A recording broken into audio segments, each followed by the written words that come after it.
中國人從沒像現在這樣恐懼過未來，通縮剛剛開始，一切壞消息都還在路上。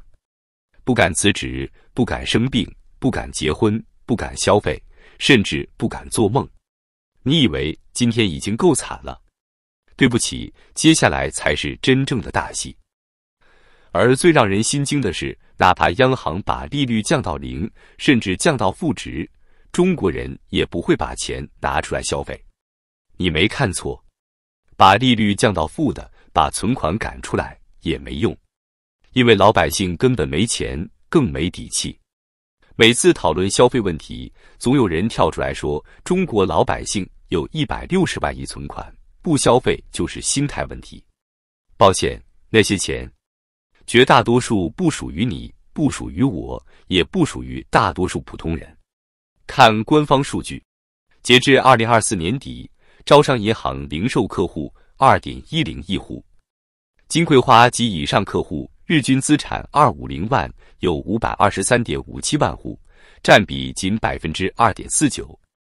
這 2.49% 的人卻掌握着 12.22 萬億元，占整個零售資產的 81.85%。什麼意思？就是 2.49% 的人掌握着超過80%財富，而剩下的 97.51% 普通儲戶，人均賬戶餘額只有 1.33 萬元。一個感冒住院，甚至可以直接把人清零，這叫消費？這是被生活按在地上摩擦，連還手的力氣都沒有。所以你看到的160萬億存款，從來不是財富堆積，而是貧富分化的證據。大多數中國人的儲蓄就是一根輕輕碰一下就會斷掉的救命繩。央行降息，你以為你能影響那些掌握財富的2%富人，還是能改變97%人沒錢的現實？有人說，老百姓怎麼會沒錢？儲蓄不是創了歷史新高嗎？理由就像一個荒誕笑話一樣簡單，因為房價跌得太兇了。過去10年，中國居民財富的絕大部分都鎖在房地產裡。如今房地產跌得比股市還兇，連底都不知道在哪裡。數據顯示，中國房地產總市值高峰時達400萬億元。如果未來腰斬再腰斬，跌到100萬億甚至更低，在日本、韓國都發生過，中國沒有任何例外可能。同時，居民部門債務規模約80萬億人民幣，這意味着什麼？很簡單，全國人民的房子一旦全面跌穿，居民部門將整體進入負資產時代。別忘了，首付 30% 是真金白銀。全款買房是真金白銀，房貸利息是真金白銀，裝修、車位、稅費全部是真金白銀。當房價從200萬跌到100萬，你損失的不是100萬，而是你的全部淨資產外加10年的希望。你說這樣的家庭敢消費、敢貸款、敢未來？中國的通縮不是價格下降那麼簡單，而是一個貫穿整個社會的信心坍塌。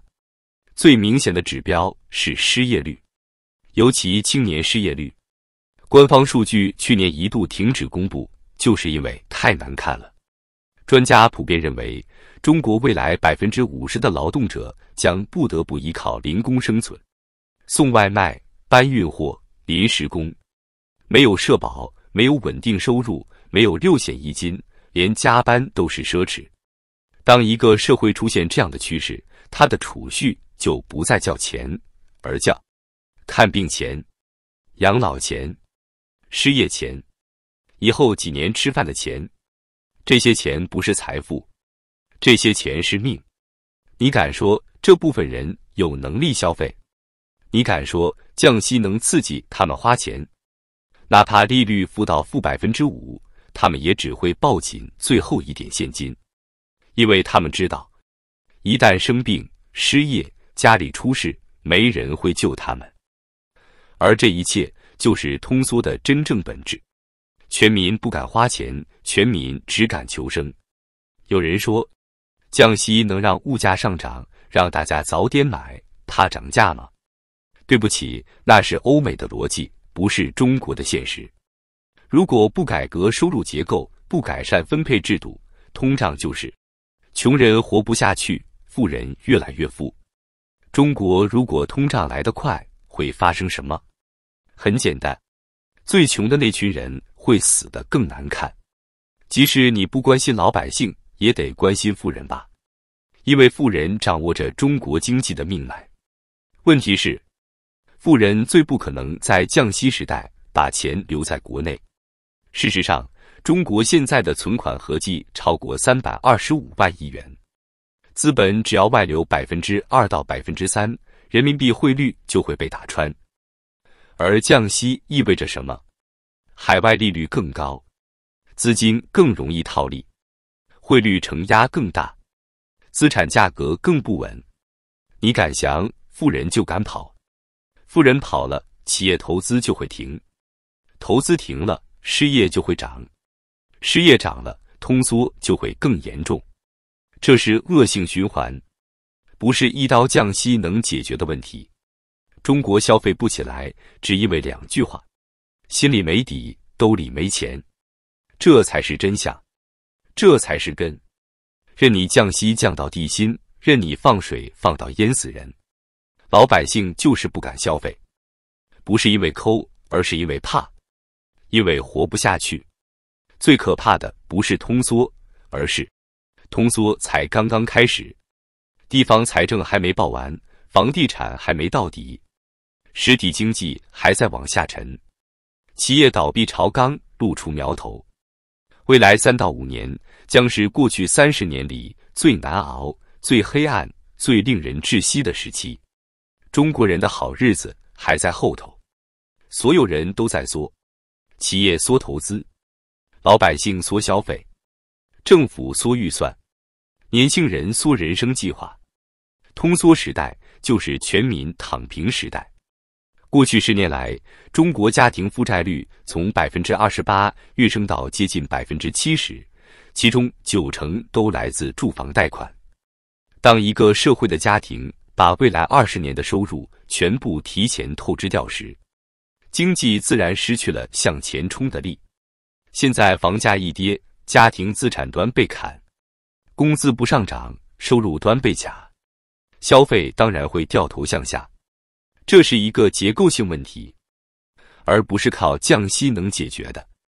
就像一個正在中暑的人，你給他一杯冰水，他是喝不下的，因為他的身體已經無法吸收。國際貨幣基金組織的研究顯示，當一個國家的家庭儲蓄率超過30%，必然伴隨消費疲弱、經濟結構僵化、投資回報下降。中國現在是多少？超過40%，這意味着什麼？意味着整個社會已經從創造財富模式切換到了保存財富模式。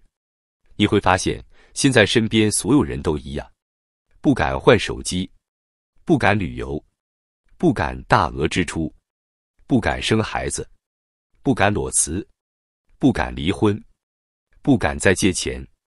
中國人不是不想花錢，是害怕花錢會粉身碎骨。而一個人人害怕消費的社會，就是典型的通縮型社會。經濟學裡有一句話，形容現在的中國特別貼切：當你害怕未來時，你不會花錢，而是儲蓄。儲蓄不是因為錢多，而是因為未來不確定。這就是現在的中国。居民手裡的144萬億存款，並不是消費的錢，而是未來可能失業、可能生病、可能遭遇意外的備用金。每一筆儲蓄背後，都藏着一個人的焦慮、恐懼與無奈。這不是經濟問題，是生存問題。那麼，中國央行為什麼不把利率降到0？因為央行很清楚，降到0也沒用，就是這麼殘酷。原因只有3個字：不、靈、光。負利率時代，日本怎麼躺了30年？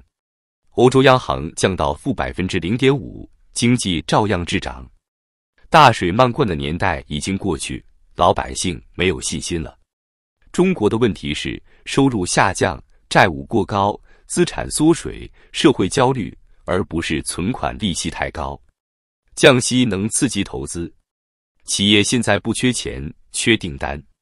降息能刺激消費，居民現在不缺利息，缺未來。降息能避免通縮，通縮不是價格問題，是信任崩塌問題。央行知道降息沒用，所以不敢賭，但不降息也擋不住通縮的黑潮。這就是中國目前的困局，進也不是，退也不是。真正的問題只有一個，沒有安全感的社會永遠無法讓人消費。中國今天的問題不是 GDP， 不是利率，不是房地產，而是每一個普通人都在害怕未來。當一個國家的老百姓集體變得悲觀，這個國家的經濟就會集體走向蕭條。過去20年，中國經濟靠的是信心紅利，未來10年，中國經濟要面對的是信心枯竭。通縮不是中國最可怕的未來，人心冰封才是。而現在才剛剛開始。